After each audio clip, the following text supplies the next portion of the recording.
Hi, welcome to my house.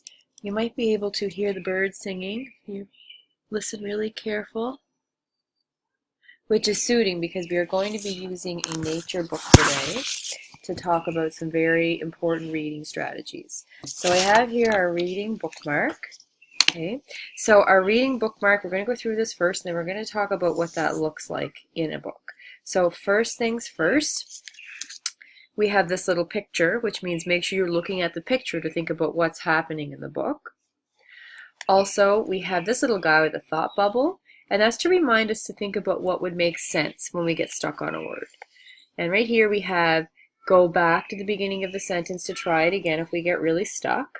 It's very important to look at the sounds in words, beginning sounds like k or sh, or end sounds like p, and vowel middle sounds or other middle sounds like I, I.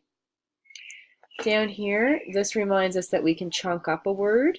We know a lot of little words and sounds, so we can chunk up a word and find little words or little sounds inside of it that can help us make sense of the word and what it should sound like. Now this one is a really great one for making sense of your reading. This one has an arrow that goes right to the end, which means keep reading to the ends and skip the word that you are stuck on, and then go back and try it again.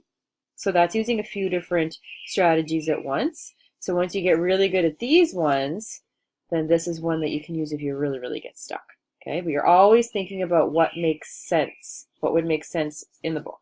So let's take a look inside here. The Nature Treasury. So we're going to open up, and I want to look at, as you can see, this has all kinds of animals in it. I want to take a look at the very first page. There's a lot of text on this page, but this is a book that I thought you might really enjoy. Now let me see here. There we go. Exploring Nature.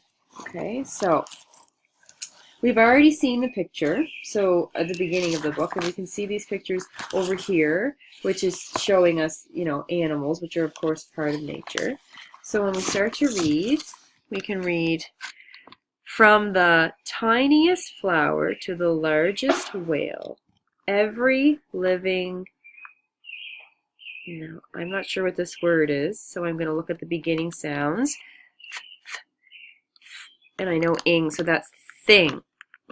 On our planet is a part of nat. I see the little word at in here, but that's not making sense to me, so I'm going to go back and I'm going to try it again. From the tiniest flower to the largest whale, every living thing on our planet is part of... Oh, I have to think about what makes sense here. This book is about nature, so I think this word is nature. So that at doesn't sound like an at in the word nature. Okay, so exploring nature means... That's a tricky word. I'm going to skip that one. Exploring nature means a new mix of living things everywhere you look.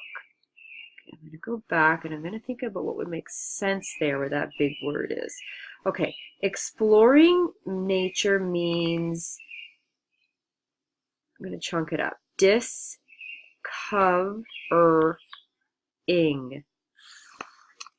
Exploring nature means discovering a new mix of living things everywhere you look.